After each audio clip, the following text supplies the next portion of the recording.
Alright, picking up where I last left off. Like I said, the speaker had lost power because I'm connected to a Bluetooth speaker on the other laptop that I use now sometimes for lessons. So just picking up where I last left off. You know, again, dealing with that demon that could have confronted, right? Because, you know, we do have the power to call out demons, calling upon our power, Yahweh Shai. But it was unnecessary because, of course, Esau's the perfect host for demons anyways. So I just let that demon just take off and do what he does best, because this place is about to be destroyed anyway, so there was no need for it. Plus, he didn't technically engage me, but he did pass me by. But he wasn't even looking at me when he, was doing what he does. But nonetheless, though, yeah, if you run into a situation where you think you have to confront a demon, they do answer to Yahweh Shai, as this video goes into. Shalom, Yahweh Bashim Shai Bahashim Kakudash. Elvon, the Pastor Great Millstone, Shalom to Hope for Lake. This is being called from Gino Student Camp, but one with edifying lesson. Don't know exactly how I'm going to get this title yet, but it's inspired off this video I'm watching. I already watched it. I'm going back to the point that inspired this lesson with the priest Yashima from Mississippi. I'm playing the clip because he makes his video is titled "The Finger of God, he is way out of his weight class," and he's making a point about how the Most High, he was going to the wisdom of Solomon, how the Most High was bringing the apparitions and spirits and demons, appearing to the Egyptians, and he made this point. I'm gonna play how the Most High can manifest demons that look so crazy, give you a heart attack, and then think about what, like they say, the one to fear, like how Shai said. I'm gonna read the verse. Okay, I'm gonna start with that actually. This is Luke 12. This is a red letter. This is Luke 12 and verse 4. It says, "I say unto you, my friends, be not afraid of them that kill the body, and after that have no more that they can do. But I will forewarn you whom they shall fear.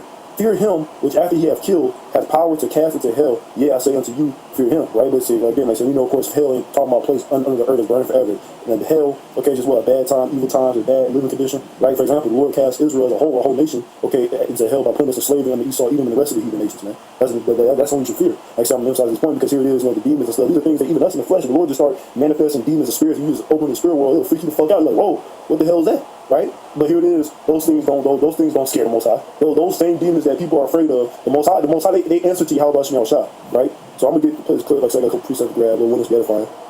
Okay, the devil wickedness and what he has going on real time, day to day. Okay, there's a punishment coming for everything that the devil got going on. All right, verse 4 says, "Not even the dark corners where they lay to protect them from fear. They were surrounded by horrible noises, grim ghosts with gloomy faces appeared before their eyes." And even what they're saying, ghosts speaking spirits. Okay, demons. Okay, and the Lord can have a demon, look so hideous, man. And the sight of it, it can give you a heart attack, man. All right. See, and that's what inspired this lesson right there. That point right there, man. Right, Lord can manifest some crazy shit, bro. Right. So let me get this. This is Matthew 8, and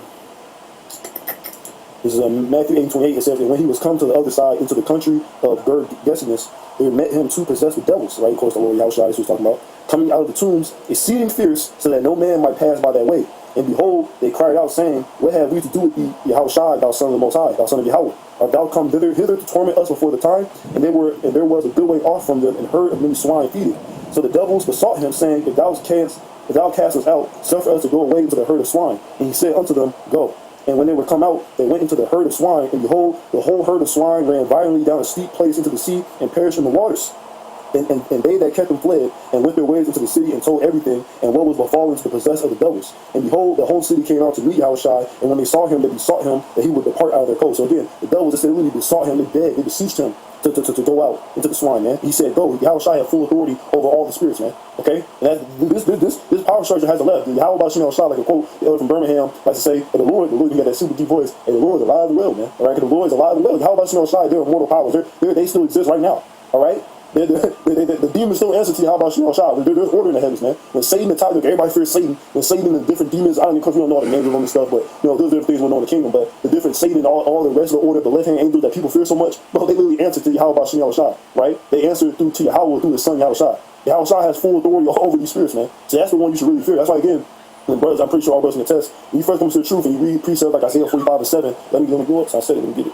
Isaiah 45. When you first learn that the Heavenly Father and the Son are the ones controlling everything, every single death, every single bad, so-called violent, vicious thing that happens upon the earth, the Lord sanctioned that. When you understand that, see, that's what really puts the fear of the Lord in you. Because, like brothers say, and I can describe it, like, in the world you think is good versus evil, which it is, but you think it's like God and so-called, so-called white Jesus versus Satan. There's this red demon with horns on his head and shit, and it's a battle of good versus evil, and if something bad happens with Satan and God's gonna get there in time, but then you come to the truth, and both sides merge, and you realize that Yahweh Bashim Shah, he's the one that sanctioned that makes you fear the Lord. Then you see news articles about so-and-so got tortured and, got cut up and all different type of different things, that makes you fear the Lord, man. You understand that he's the one controlling everything. And again, that's why I read Yahweh Shai says, I shall forewarn you whom you shall fear, right? Isaiah 45:7.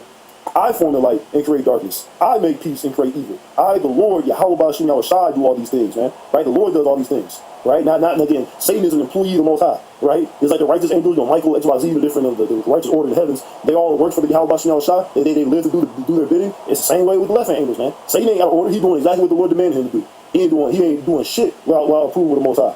Right? So that again, is that not a power to fear? These same demons, you see all the different horror movies and stuff. Like the movie Smile is a good series. There's two of them that came out. The Smile movies about basically a demon that possesses people that keep smiling and stuff like that. Bro, that demon reports to Yahweh Bashim Yahweh Shai. All of us, that's why again we have the best God. That's why us as Israelites, man, we got the ultimate flex, man. That's why tell you in Jeremiah, let me get this. Right? This is our flex as Israelite man, as the sons of God, man. This is Jeremiah 9:23. It says, thus saith Yahweh, let not the wise man glory in his wisdom, neither let the mighty man glory in his might. Let not the rich man glory in his riches, but let him that glorieth glory in this, that he understandeth and knoweth me, that I am Yahweh Bashim Yahweh Shai, which exercises loving kindness, judgment, and righteousness in the earth. For in these things I delight, saith the Lord. So again, that's what we delight in, man. That's what we glory in. The fact our relationship with Yahweh Bashim Yahweh Shai, man. Again, bro, that's why us as Israelites, bro, that's the ultimate flex. Like, really, say all these demons, everybody's afraid of, but the Lord, they all answer to our God, the God of the Israelites. Like that woman said in this, have you seen there is one God, the God of the Israelites. He's a stern and vengeful God, and we have been mocking him far too long, and now he demands retribution in blood, man. That's true. Yahweh Bashim Yahweh Shai, he's a terrible power, man. Let me get that. This is I'm gonna get some of these. This is Deuteronomy 7:21. It says, "Thou shalt not be afraid at them, for Yahweh thy God is among you, a mighty God and terrible." All right, so Most High is terrible, bro. Deuteronomy 10:17, for Yahweh your God is God of gods and Lord of lords, a great God, a mighty, and a terrible, which regardeth nor not persons nor taketh rewards. So Most High is telling you about the true characteristics, man. Most High is telling you he's terrible, bro. Right? Again, all these different horrific things and judgments that happen on earth, but the Lord did that. Right? So again, that's what we fear. Right? Nehemiah 1:5, and I said, I beseech thee, O Yahweh Bashim Yahweh Shai, God of heaven, the great and terrible God, that keepeth covenant and mercy for them that love him and observe his commandments. That's what we're hoping to fall on the side of. We know the Lord is controlling everything. Well, even when something happens to us, you get into a car accident, or your situation takes a turn for the worse, we know who ordained that. We know it. That's Yahweh Bashim Yahweh Shai. All right? This is Job 37:22. It says, fair weather cometh out of the north, with God is terrible majesty. Right? Let's see, man. It's another one. Oh, what was I thinking? Oh, yeah. Here we go. Let me do this. This is 2 Ezra 16:11. I'm sorry, verse 8. It says, the mighty Lord sendeth the plagues, and who is he that can drive them away? Right? When the Most High sanctions to judge you, it says, neither is there any that can deliver out of his hand, man. It says, a fire shall go forth from his wrath, and who is he that may quench it? He shall cast lightnings, and who shall not fear? He shall thunder, and who shall not be afraid? The Lord shall threaten, and who shall not be utterly beaten to powder at his presence, man. Right? I remember I first heard this Elder Wadazai, you know what I'm saying, in Atlanta, he brought this out, I'm like, man, I saw it, I was like, whoo, man, that's crazy. He said, who's not going to be utterly beaten to powder at his presence, man? So again, understanding us, how about the only reason we understand because the Lord allowed us to understand, but understanding this, knowing who brought the flood, bro, the Lord flooded the entire fucking earth, bro. To save 8 people. It was probably billions of people on the earth at that time. 8 people, 8 souls, bro. 8 souls, man. And I'm like, fuck, I'm gonna save 8 people and restart the earth, man. These are the deeds of the Most High. Yahweh Bashim Yahweh Shai. They got to put respect on the Lord's name, but people on the earth aren't fearing him. They're not acknowledging. They don't acknowledge him. They're saying the hell with his ways. The hell he told us to do, man. So Yahweh Bashim Yahweh Shai, he's gonna show himself again in this time. He's gonna remind this earth who the Almighty is. So Lord, when they say us to start off that lesson, we give all praise and glory to Yahweh Bashim Yahweh Shai, Bashim Kadash. Double honor to Apostle Elder Millstone. Shalom to the hopeful elect, man. The Bible ball, Kwame Yasserala. Shalom. So you can see how important that lesson was. And like everything else, though, that's what I'm doing, is just being edified at the same time while teaching. Right? Because, again, this is the only contact that I have with anyone, Otherwise, I'd be alone, man. I'd be very lonely. Hey, family of the Word is kind of already here, but it's going to get a lot worse where I won't even be able to look at videos anymore. So I'm just trying to get this in while I still can as well. And so here we are, the trade wars have begun with Canada. Are Canada's economic threats against the U.S. legit, or are they just bluster? I don't think Canada's bluffing. In order to win a trade war, a country must have something that other countries want or need. This basic rule defines every other aspect of the conflict, from tariffs to monetary isolation. When it comes to the U.S., there has been a misconception that Americans feed off global labor and that the dollar's world reserve status is the country's only point of leverage. But that's not the whole story. You know, and like everything else though, you know, one thing that Canada has been able to do is they do control a large part of the electric grid. You know, but here we go. Here's what's going on with that. You hadn't caught the previous video.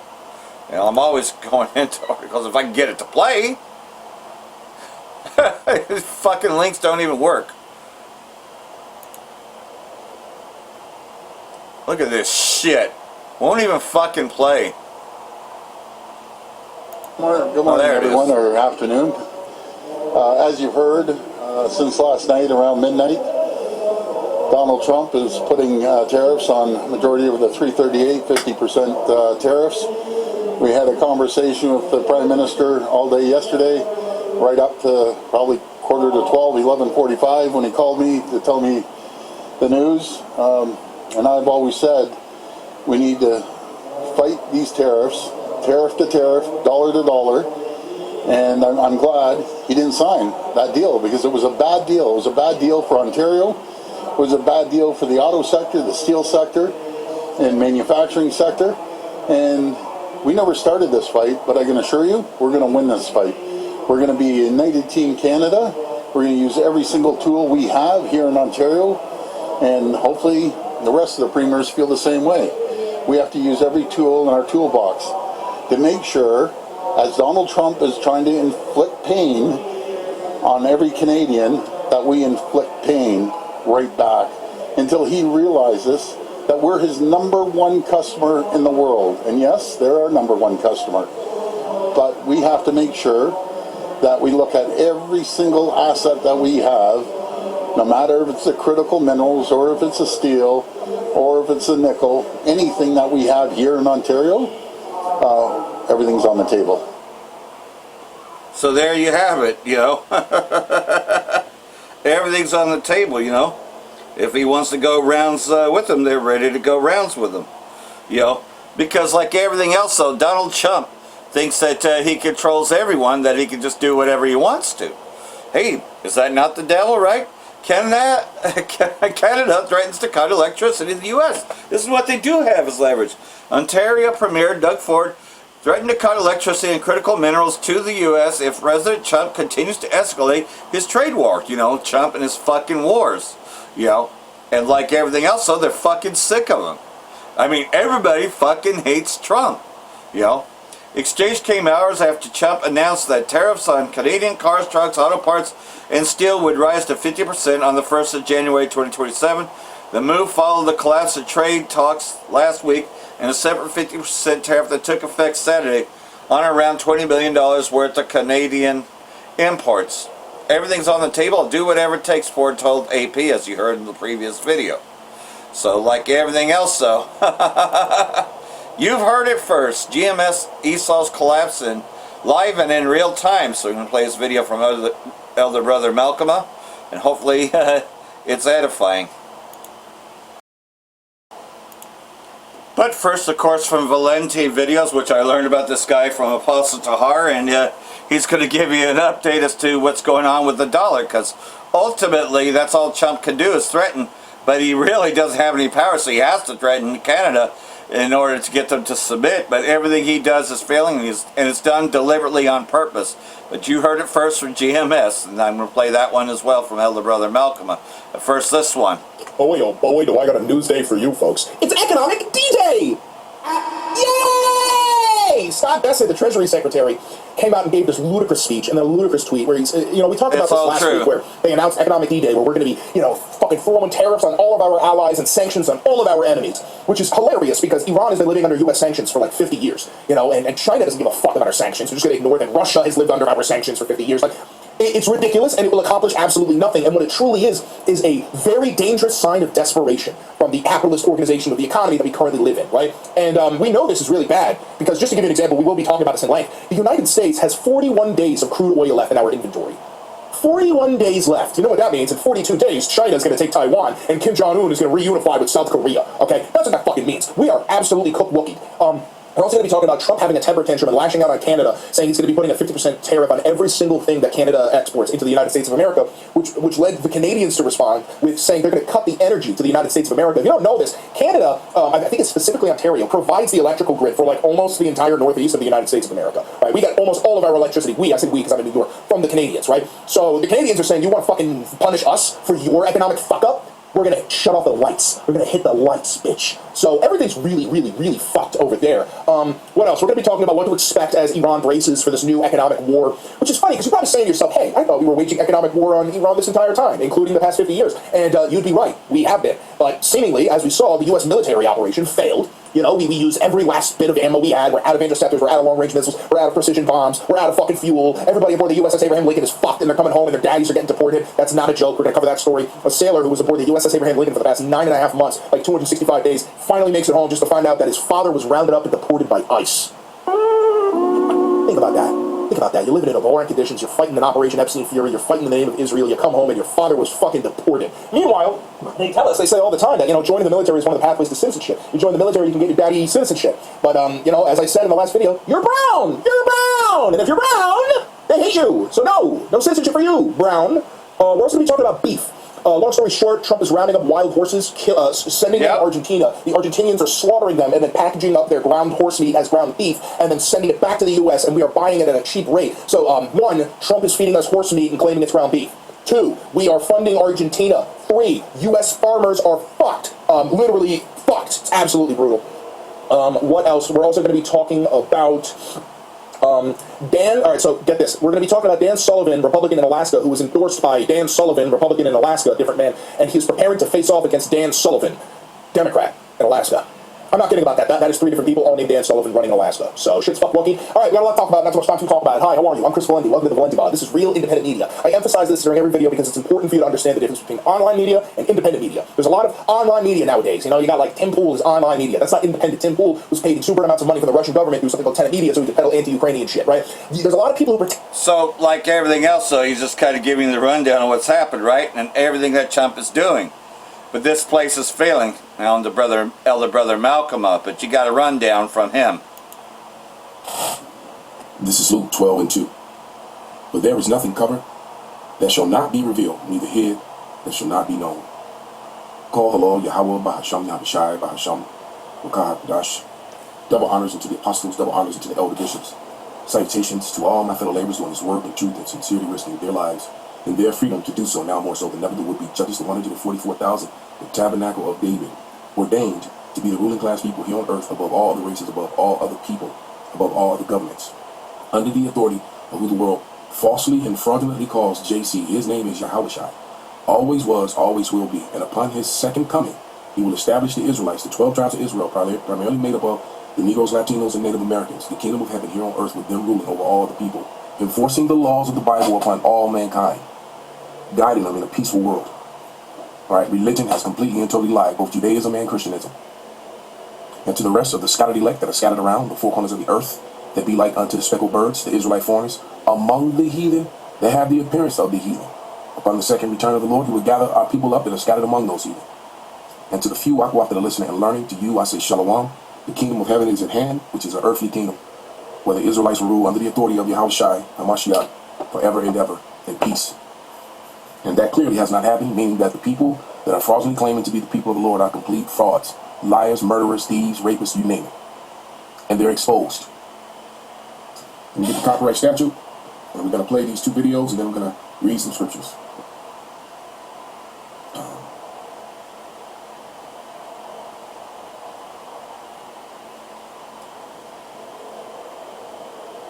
Copyright disclaimer under Section 107 of the Copyright Act 1976. Allowance is made for fair use for purposes such as criticism, comment, news reporting, teaching, scholarship, education, and research. Fair use is permitted by the copyright statute that might otherwise be infringing. So yet again, you got men popping out of sewers being filmed by the citizens with no mask on, and their faces all on camera, all these flat cameras, and they can't seem to find any of these people. So much for AI and surveillance, because it is to control the regular citizens, not the criminals, so that they can enforce their NWO, the social security credit score. You know, if you challenge or question their authority, they'll just counsel you. They're a bunch of hypocrites and they're a bunch of liars. are seen coming out of sewers in New York.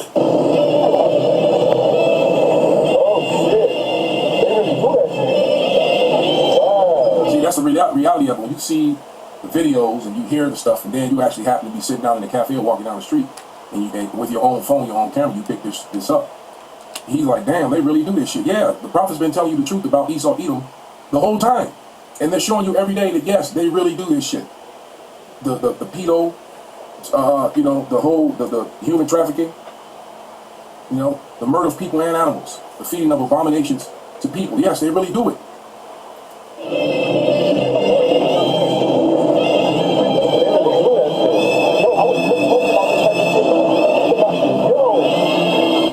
What's very interesting is that this group of men seen on August 22nd look very similar to another group of men seen going down another sewer back in May. And from what it looks like, they're not concealing or hiding their faces. So the question happens to be, where's Flock? Where's all these AI surveillance cameras when it comes to these men? Because the main excuse we keep hearing is that these men are going down there to look for jewelry, valuables, but we don't know. We don't know at the end of the day what they are doing, and it is very illegal to open up a sewer and go. So, you know, remember all those men that were working in the Twin Towers right before they exploded and fell to the ground.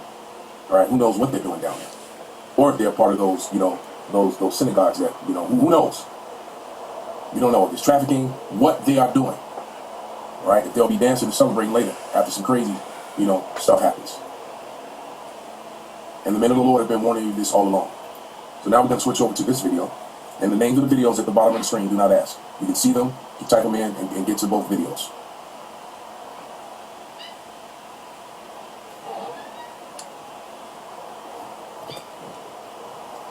Let's see who's it.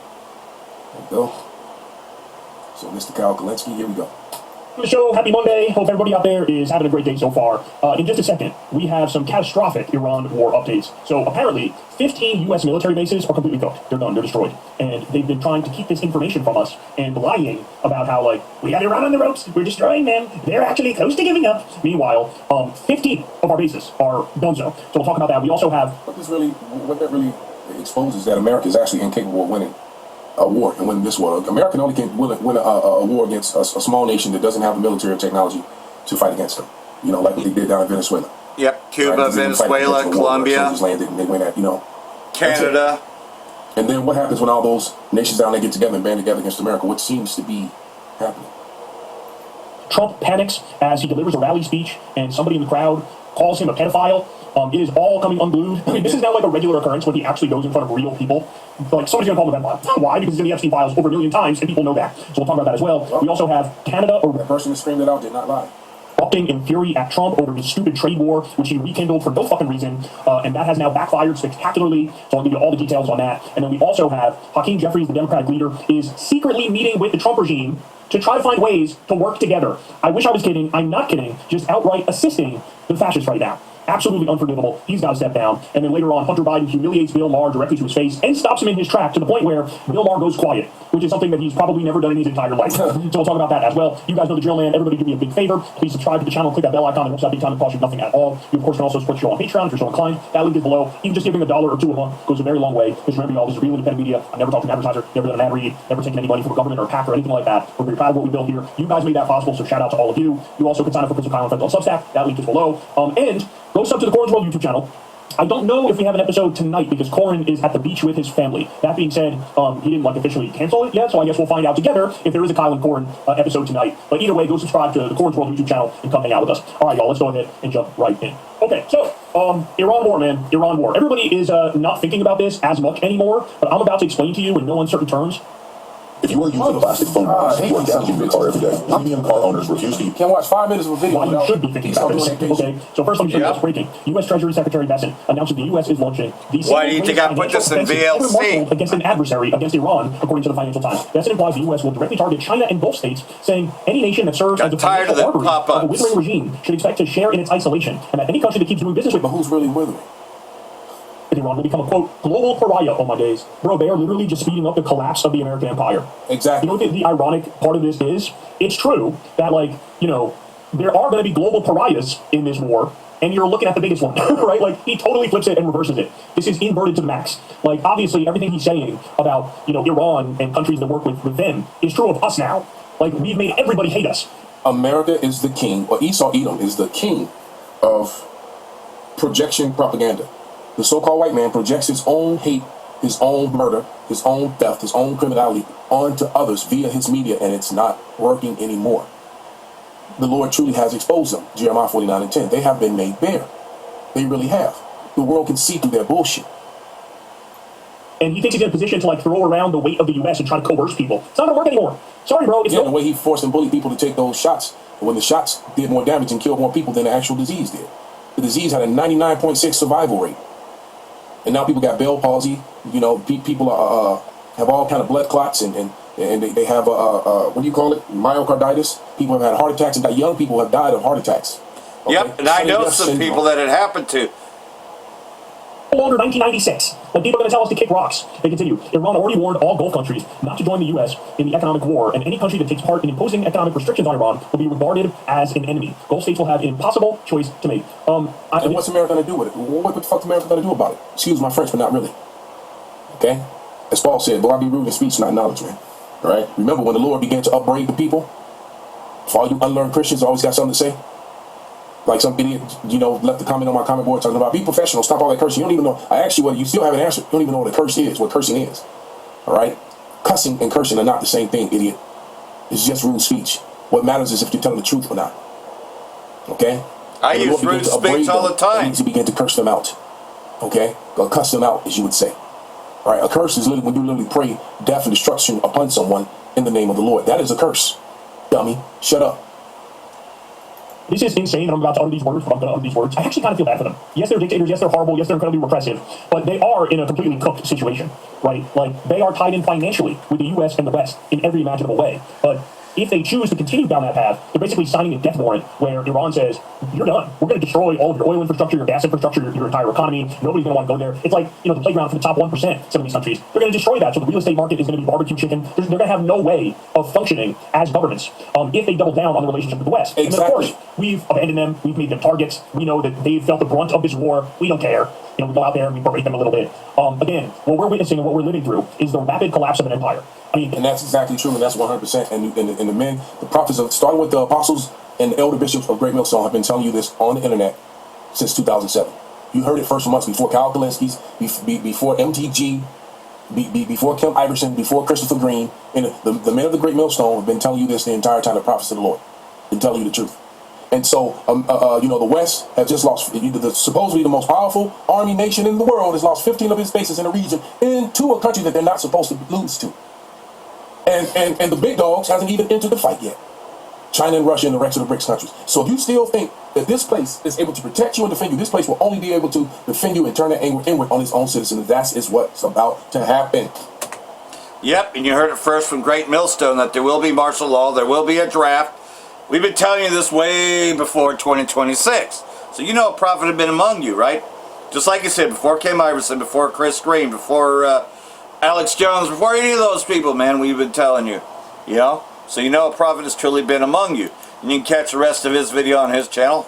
I think we all know who Elder Brother Malcolm is. He's on his original channel. This one is, at least. GMS Maccabean Spirit 144. I don't know if he has strikes on the Malcolm channel. You know how YouTube can be. I'm surprised I've been running as long, but it's pretty good. Now I've got 4 avenues, right? I got Rumble, I've got Odyssey, got BitChute, and I've got YouTube all going at the same time. So if you can't catch it on the one, you can probably catch it on the other. But I'm doing a video every day. Just every single day, and if I miss one, I got 2 coming out the next day, and so on. U.S. Air Force C-17 makes mysterious visit to Moscow. I don't know if you heard about that this week, but that happened as of yesterday. U.S. Air Force Boeing C-17 Globemaster III military support aircraft landed on Moscow's Vnukovo International Airport on Tuesday. C-17 arrived from Riga, where it landed on Sunday, according to Flight Trader 24 data. Flight data shows military transport plane was recently at Camp Springs, Maryland, home to Joint Base Andrews, which supports presidential and senior U.S. government travel. An unusual visitor to Moscow this morning. So, like everything else, they all have their secret meetings. But with this internet, nothing's really a secret or doesn't go unchecked. Trump removes Syria from terrorism list. Well, of course, because they got the transitional government, so ISIS is no longer considered any threat to the U.S. I mean, they're a threat to everybody else, but hey, the U.S. has always supported ISIS and other terrorist groups. That's what they wanted, was an al-Qaeda state, and they got one in Syria. This move follows serious and worrying Israeli strike against Syrian military base. Trump administration on Monday formally removed Syria from the state of sponsor of terrorism, which, who they decide who's a terrorist and not, when they create terrorists themselves, when they're the terrorist. There ain't no greater terrorist than the American terrorist, except the Israelis, because the Israelis and the U.S. are one. Syrian President al-Jilani, under his nom de guerre, Abu Muhammad al-Jilani, was the leader of Hayat al-Sham and al-Qaeda offshoot. These actions represent another historic step by President Trump to give the Syrian people a path to prosperity. No, just to pretty much keep them in darkness, right? Because now you've got an al-Qaeda-run government. And it ain't nothing but hell over there. They're exterminating every other sex that pretty much, does agree with them. That might have been supporters of the Ba'ath Party, which is what Bashar al-Assad was. Or it might have been former Syrian Arab Army units. Or maybe Shia clerics or whatever. They're killing them in Syria, wiping them out, which is what the Israelis wanted all along. U.S. has no place in the future of West Asia. Iran's top security general. Well, that's just it. The U.S. has been chased off. And again, like Elder Brother Malcolm went into, the big guys haven't even shown up yet. You just have some logistical support and some guidance, but that's about it. Big guys like Russia and China haven't even shown up yet. And even Turkey hasn't really fully entered the war yet, but it's getting closer to that. Iran's Secretary of Supreme National Security Council, Major General Rossell, says the U.S. will have no role in the future of West Asia, emphasizing that regional nations are now taking charge of their own destinies. So like everything else though, Iraq is working closer with Iran, a future that they didn't think would happen.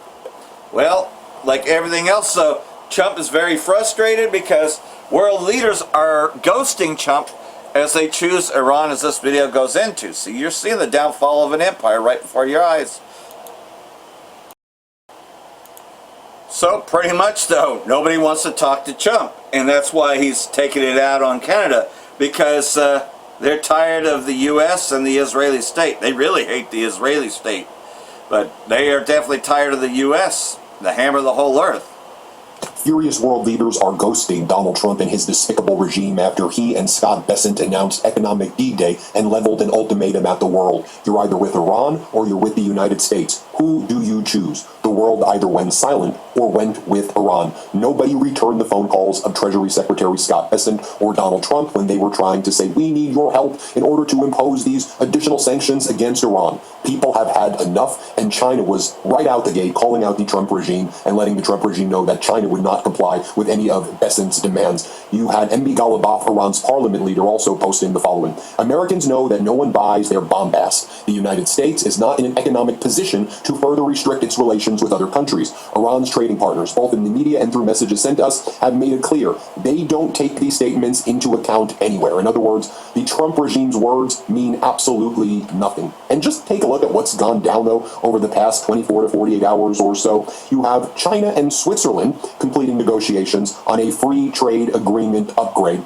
And you may be saying, that's interesting. China and Switzerland, what were they negotiating? Well, they pledged to further open their markets to each other in areas including goods, services, investments, and rules, creating new opportunities for bilateral economic and trade cooperation, according to Wang Yi. But this was an intentional move by China because last week, Donald Trump was calling out Switzerland, and Donald Trump was like, if I want to, I will do whatever I want to Switzerland. I will destroy your economy and 60 other economies. If I just decide I don't like you, I destroy you. So part of the move here, and the message being sent by China, as Donald Trump and his regime were like, economic D-Day against Iran, are you going to comply? China's like, no, and we're going to do a deal with Switzerland because it's symbolic, because Trump just made this attack on Switzerland. Remember what Donald Trump just said? Here, play this clip. I see countries like Switzerland where they're the number one lowest interest rates, 0.5%, and we pay 3.5%.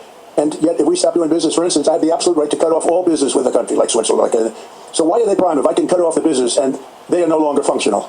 and yet they're considered to be like an elite country. And I don't want to single them out. Like because you there's have that kind of 60 power. countries like that. And then notably, you had the former allies of the United States standing in solidarity with Ukraine on the so-called economic D-Day that Donald Trump announced. But if Donald Trump and his regime just reflected for a moment what yesterday actually was, they would have realized they don't even give a crap because Trump is a Putin bootlicker, even though Putin is like mocking Donald Trump while the boots are being licked. Same thing with Donald Trump being a Kim Jong-un bootlicker, and Kim Jong-un is like, yeah, it grosses me out that you lick my boots. That's what I think about the United States. Yet, in any event, yesterday what we did hear from, or who we did hear from, was about 50 countries that called on Russia to agree to a full, immediate, and unconditional ceasefire and to resume negotiations aimed at achieving a comprehensive, just, and lasting peace in Ukraine. Notably, you had all of the EU member states, you had EU countries, you had Australia, Canada, Costa Rica, Georgia, Honduras, Iceland, Japan, New Zealand, Panama, South Korea, and other countries that the UN National Security Council represented, but no Mike Waltz, the US ambassador to the United Nations, nowhere to be found. And so these countries are like, we're not picking up your phone, Donald, when it comes to Iran, and you have a lot of countries doing bilateral deals with Iran right now. I'm going to talk about the Mecca Pact in just a moment as well, because according to top Iranian officials, Pakistan, Saudi Arabia, and Turkey have made overtures to Iran to join the Mecca Pact. That's the Article 5 NATO-like structure created first. It was between Pakistan and Saudi Arabia. They brought in Turkey. It is possible that Syria will be joining as well. Egypt may be joining as well. Iran may possibly be joining as well. And ultimately, the Mecca Pact will work simpatico with China as a new security umbrella is installed over the Middle East. But first, let me just share with you what our former allies, who should be our allies, these countries that were in the UN Security Council, here's what they had to say yesterday about Ukraine. Let's play this clip right here. This senseless war and the immense human suffering could end immediately. Russia simply needs to accept the unconditional ceasefire that Ukraine and the international community has been calling for over a year and a half now. Ukraine wants peace. We want peace. We strongly urge Russia to respond to the calls for a full, immediate and unconditional ceasefire and resume talks for comprehensive, just and lasting peace in Ukraine in accordance with international law, including the UN Charter. We reaffirm our strong commitment to the sovereignty and territorial integrity of Ukraine with its internationally recognized border. Now, some other developments as well. You have the European Union continuing to make deals without the United States. Of course, the India-EU trade pact clear the legal scrub, signing likely this year. Remember back in January 27th, India and the European Union announced the conclusion of their negotiations for a free trade agreement, and Ursula von der Leyen, the leader of the EU, and President Modi, Prime Minister Modi, referred to it as the mother of all deals, and that it would be a massive free trade agreement. You had the EU in just the past year, 6 months or so, pursued new trade agreements with 12 major agreements that we've been covering a lot here. A new agreement with New Zealand, the Mercosur agreement, Argentina, Brazil, Paraguay, and Uruguay, the deal with India, a deal with Indonesia, the EU deal with Canada, national security deal with Canada, a deal with Australia, a lot of deals being made there. And on the other hand, you have the United States issuing tariffs against Canada,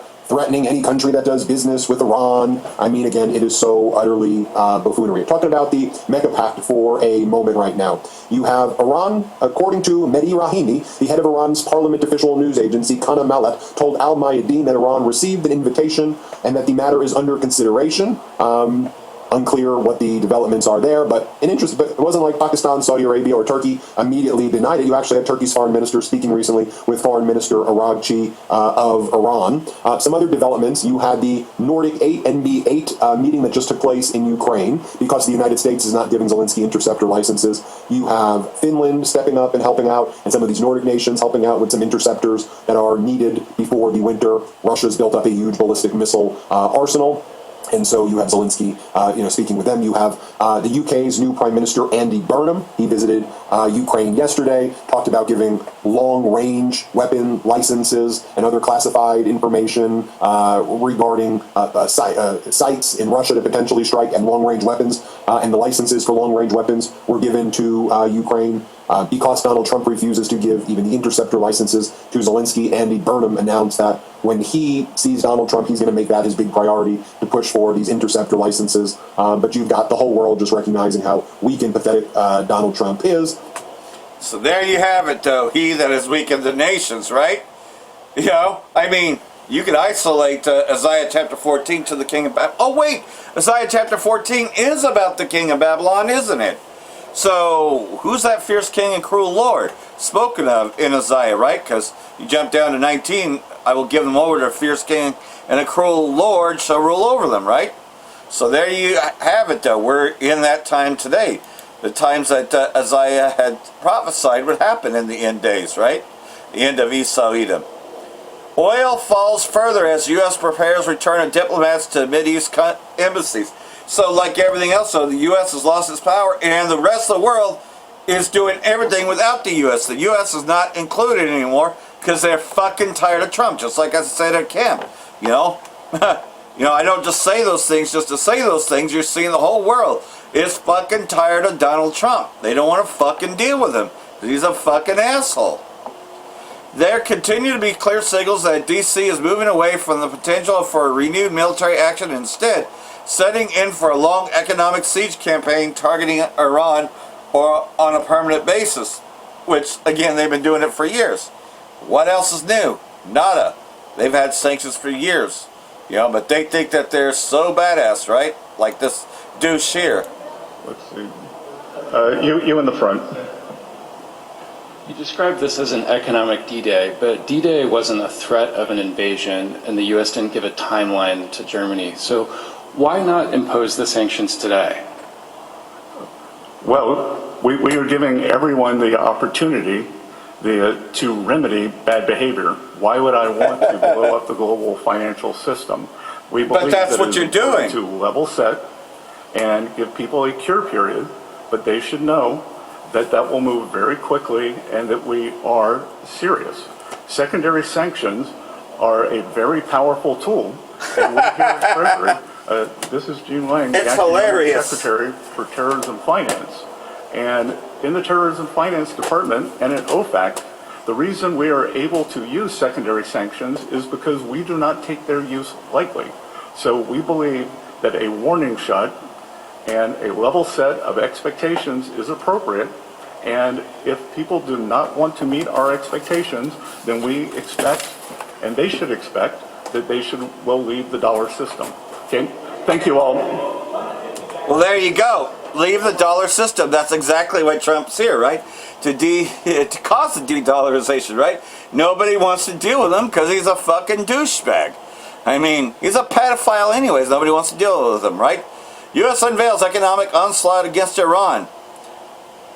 U.S. Treasury Secretary Bessent announced new sanctions against Iran and threatened to boot any country dealing financially with Tehran out of the U.S. dollar system. Well, there you go. U.S. dollar is dead, and guess what? That's why they're trading without the dollar. I mean, you want to cause the death of a dollar. This is how you do it. And then you raise tariffs, so you can see why Trump is where he is. Iranian Secretary-Chief threatens to halt Gulf oil exports over U.S. sanctions. Ultimately, the U.S. has to be brought down. And it's the Most High is bringing the U.S. down. Through their leaders, right? Their failed leaders, which that's what Donald Trump is. He was there before as Nero, and as Nero, he brought down Europe. He brought down, a.k.a. Rome, ancient Rome. They didn't call it Europe then, but he brought down ancient Rome, the same guy here today. Iran's newly appointed Supreme National Security Council Secretary Rouhani has threatened to prevent oil exports through the Gulf if regional countries participate in new U.S. sanctions campaign against Tehran. Speaking to Iranian state media, Rouhani said, any country joining D.C.'s economic measures would be regarded by Tehran as an enemy and warned that Iran could respond by distributing regional energy exports. So like everything else, though, it's going to hurt them a lot more than the U.S. could ever hurt them. U.S. senators demand hearing over troops straying in war against Iran. They're like, hey, man, you know, what's wrong with these deployments? What's going on here? 12 senators, all members of the Senate Armed Services Committee, sent a letter to committee chairman Roger Wicker requested a public hearing with the senior Pentagon officials over the poor planning and mismanagement of extended deployments and its impact of U.S. troops. Specifically cited the USS Abraham Lincoln, which had been deployed in the Mideast for nearly 9 months, amid reports of serious mental health crisis among its crew. So they want a meeting, they want answers. You got pretty much mutinies starting. Thousands remain buried beneath Gaza ruins. Well, this shouldn't be surprising, right? I mean, this onslaught's been going on since 2022. Civil defense crews say around 8,000 bodies are still trapped beneath the rubble years after some of the Israeli strikes. And you got all the recent shit, too. It's never stopped. Gaza rescue crews have been searching the enclave's ruins for thousands of Palestinians believed to remain buried beneath buildings destroyed in Israeli strikes, some dating back to the first months of the war. So you got a lot of dead bodies everywhere, which the Israeli state doesn't even have to answer to, right? Because they don't answer to any global committee or nothing. The Israeli state can do what it wants to. Here at this location in Gaza City, one more Palestinian family is looking forward to laying its beloved one to final rest. Civil defense crews search for dead bodies and their remnants that have remained beneath the rubble amid the destruction. We first receive notifications by owners of those homes, then we start searching for martyrs. Currently, we are working on a project sponsored by the ICRC for 400 working hours in the Gaza Governorate. Up to this moment, we have been able to retrieve around 190 dead bodies of martyrs. According to our statistics, there are around 8,000 beneath the rubble. In the Civil Defense Service, we do not own assets or equipment to be able to take martyrs unless we get help from international institutions. This is one more action by the Civil Defense Services here in Gaza, in cooperation with the International Committee of the Red Cross, within a project by the ICRC and the territory. After the people here in Gaza, the civil defense were able to get out around 160 Palestinian dead bodies and laying them to rest. And this location, particular location in southern Gaza City, the civil defense crews are digging for remnants of these dead bodies, the remnants of 4 dead bodies out of 13 who were struck in this 3-story building right in Ramadan of 2024, about 2 years ago. Now the family is looking forward to burying and laying to rest their beloved ones, including a 22-year-old woman, another child, and another little child actually, and another man who are still buried beneath this rubble. And this situation of digging is continuing in the territory, while in fact the ones are being taken out are mainly the skulls and bones of those dead bodies, as this has taken a long time until they were able recently to get out or take out or retrieve these dead bodies following years of being beneath the rubble. Rami Al-Mighari, RT in southern Gaza City. So like everything else, so that may or may not make its way to YouTube, because of course YouTube is controlled by the, well, everything's controlled by the Zionists, but you know what I mean about that. Well, look for me on the alternatives, right, in case this YouTube video gets taken down or just doesn't go through. Hamas says destruction of Gaza desolation plant undermines ceasefire. So they're taking out water desolation plants. Or desalination plants, I should say. Hamas on Monday confirmed Israeli airstrike that destroyed a water desalination plant in Gaza City, describing the attack as continuation of Israeli campaign against Palestinian population, undermining the ceasefire agreement. Targeted and destruction of a desalination plant in Gaza City by the occupation's warplanes is a continuation of the genocide against the people of the Gaza Strip and a further erosion of all means of survival, the Sun says. But nobody's ever going to actually take the Israeli state to war over this, right? And even RFB, better known as Richie from Boston, is commenting on the issue, on the whole thing that we're at the end. You know, we are at the very end, you know. And so like everything else, so we're seeing the end of an empire, which is Esau's empire. So I'm going to get some scriptures here before I close this out. So that leads me to Revelation chapter 14, because, hey, you know, it's very knowledgeable who the Israelites are, and Esau's mad because we have we've returned to the knowledge of who we are.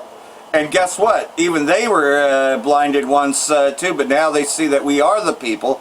Even though they'll still try to deny it some sort of way, they're very jealous of our blessing, and that's why they hate us more than anything else. Because we have the blessing and they don't. They know that their kingdom is about to be destroyed. Revelation chapter 14 verse 6, this is in the NKJV. Then I saw another angel flying in the midst of heaven, having the everlasting gospel to preach to those who dwell on the earth, to every nation, tribe, tongue, and people. And that's been done via the World Wide Web, which you can translate it to any language, that you're in. And so here it is. We, the Israelites, have been saying with a loud voice, verse 7, "Fear Yahweh and give glory unto him, for the hour of his judgment has come, and worship him who made heaven and earth, the sea, and springs of water." We told you what the true breakdowns were, and we told you to get right if you're an Israelite, if you're a part of the elect. And another angel followed, saying, "Babylon has fallen, that great city, because she made all nations drink of the wine of the wrath of her fornication." Ultimately, they had to bow down. They had to kiss the boots of Babylon, but you can see all that's shifting now. But like everything else, though, this is the most important part, because we're at the time now that they're going to usher in the MOTB.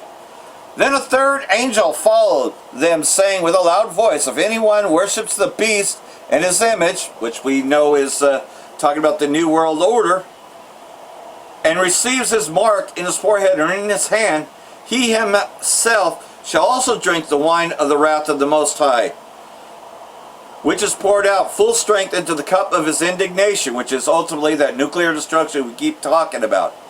"He shall be tormented with fire and brimstone in the presence of the holy angels and in the presence of the Lamb." And these holy angels are better known as these unidentified objects, what Esau likes to call UFOs, the spaceships of the angels.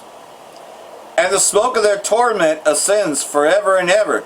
And they have no rest day or night who worship the beast and its image, and whosoever receive the mark of his name." So you take that implantable micro-chip, you're through. "Here's the patience of the saints. Here are those who keep the commandments of Yahweh and the faith of Yahweh Shai." That's those that are going to be spared from this, because we're not going to take the MOTB. So like everything else, though, and it tells you, "Then I heard a voice from heaven saying unto me, Right, blessed are the dead who die in the Most High Yahweh from now on." Because like everything else, a lot of us are going to be killed. It's just the things that we'll have to do. To receive the kingdom, we may have to die a martyr. "Yes, says the Spirit, that they may rest from their labors, and their works do follow them." So that's what we want to be renowned for, is always teaching this truth and pretty much refusing Esau Edom. So hopefully this has all been edifying. I got Richie from Boston here. I'm going to play this out.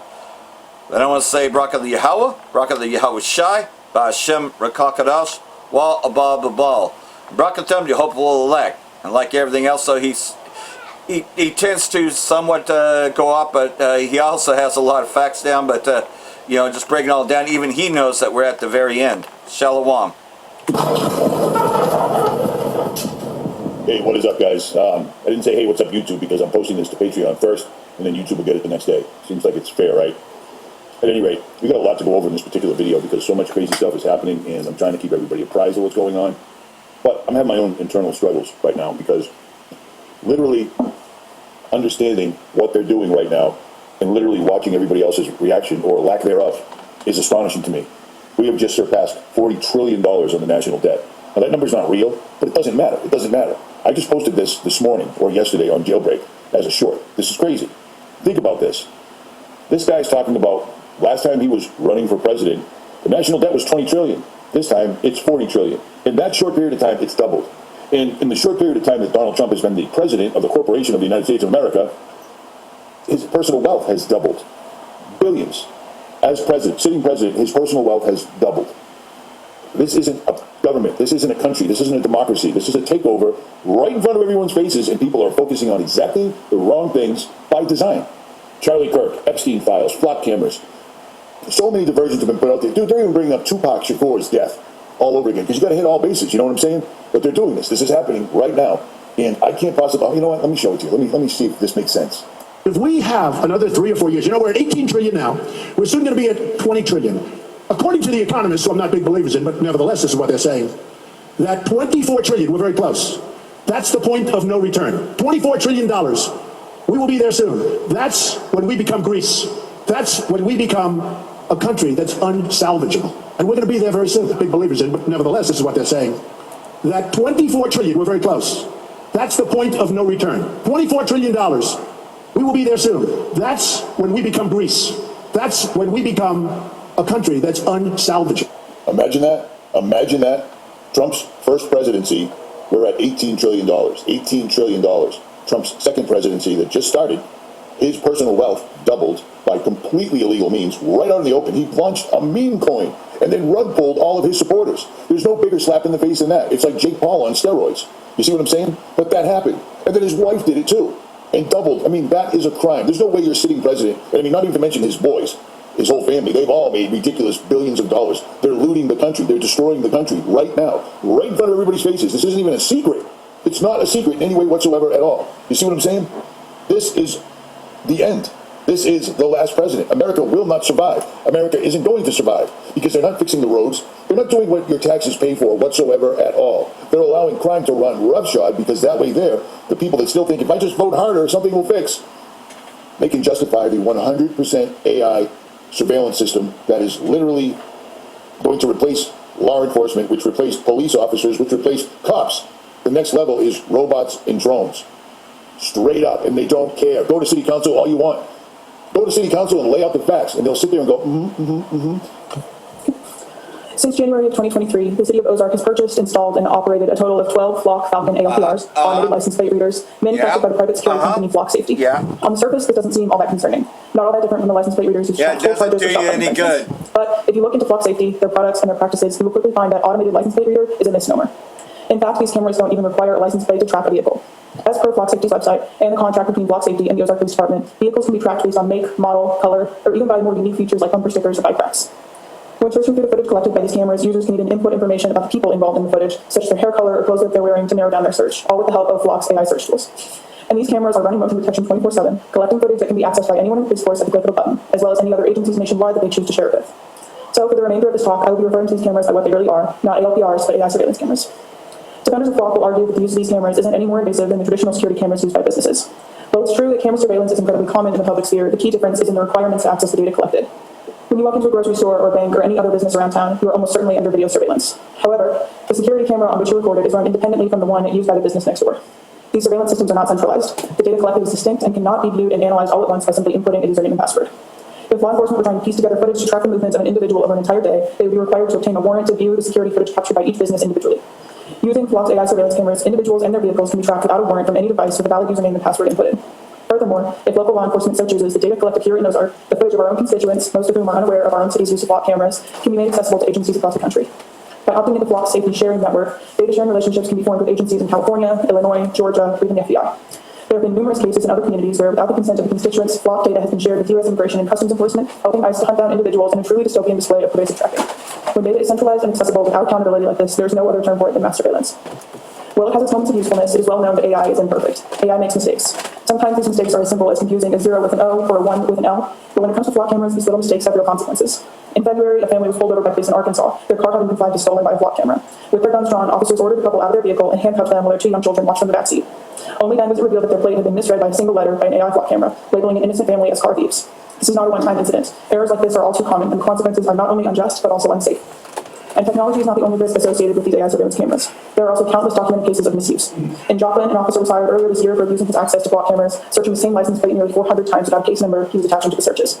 In Brentwood, up by St. Louis, an officer used Flock cameras to track his ex-wife. Flock system users can even tag specific plates, adding them to a hot list, and being notified each time that vehicle or the vehicle associated is captured by a Flock camera, further exacerbating the potential danger of misuse. In the words of Oregon Senator Ron Wyden, Flock has built a dangerous platform in which abuse of surveillance data is almost certain. Now, I'm in no way questioning the morality and responsibility of our own police force here in Ozark, but the idea of anyone having warrantless access to this sort of data is alarming and dangerous. I could keep going on and on about these horror stories, but even beyond these incidents, the nature of Flock safety is one of mass surveillance and a privacy violation. Fundamentally, flock safety and the use of their AI surveillance cameras is unjust and is an entirely un-American approach to security. This type of warrantless surveillance goes against the nature of our constitutional Fourth Amendment and forces all of us unwilling constituents into a discomforting security measure that we cannot choose to opt out of. We cannot replace the threat of crime with the threat of mass surveillance and violation of rights and call it protection. Instead, I urge you to reconsider our city's approach to security and immediately terminate all contracts with flock safety and all use of flock safety products. Thank you. Thank you very much. Next, we have the subject regarding recycling. The hottest topic on the internet right now is flock cameras. Why do you think that is? Because they want you focusing on flock, so you're not looking at the other 10 companies that are actively, easily, and efficiently finishing up because they've already installed them. They're already all in. You see what I'm saying? That's what all this is for. The data centers are all in America. We have twice as much as the rest of the world combined for a reason. The United States, I really wish people wouldn't contact me ever about that. We have more data centers than the rest of the world. We have twice as many data centers as the rest of the world combined because the United States is a wasteland. They have completely decimated this place. There's no history here. There's no amazing buildings. There's no structures. There's no anything except the burial sites of giants all over the United States. And we'll get to that in a minute, too. I'm going to cover a lot of topics in one video because I can't make videos all day long. I got things to do, man. I really do. I'm actually living what I'm saying to you because people have gotten confused. Over the last couple of decades, they've given us so many, the Pentagon's about to do Jade Helm. And everyone freaks out. You know what I mean? We've gotten so many things where it was like, this is it, this is it. Well, this is it. This is it. And a blind man could see it right now. Do you see what I'm saying? Anyway, that text just screwed me up. I forgot where I was going with this. But let's start with this like I always do, because this is just pathetic. This is justification of a 100% surveillance system, and law enforcement is going above and beyond, pit maneuvering the wrong people, shooting innocent people, showing up at the wrong house by design. Because if you replace those with robots, robots just do logic. That's it. That's all there is to it. This is all a great big play, and we're at the shuddering crescendo. The fat lady is about to sing. So here we go. Yup, this is why we can't have nice things. A small school in New York was doing a project of growing corn. And well, this guy just couldn't leave that be. Then a man rides up on a city bike and starts tearing it down. The kids who planted this corn are little kids. They're 3, 4, 5 years old, and their teachers told me that when they came out here and they found their corn gone, they were heartbroken. Over here, right behind me, you can see these big stalks of corn just chucked in the trash like it was garbage. And this corn was actually planted back in April, so these kids have been watching it grow for months. Before the destruction of the corn on the curb, it had started to become famous on the Upper East Side. We loved coming by and checking in on the corn. Sorry, you can't have nice things. From his bunny ears to his Dodger blue, the Sinclair dinosaur was a Brentwood favorite. It's a beloved dinosaur from Brentwood. All the kids loved it. Is that so? Well, you can't have it. But now he's extinct. This prehistoric prankster in a hoodie crept across the parking lot with a power tool early Saturday morning, then loads it into a pickup truck and pulls away. Look at those beautiful flowers. Nope, they've got to go. Why? Because a lowlife with a garbage bag doesn't want you to be able to beautify your town just a little bit. Sorry.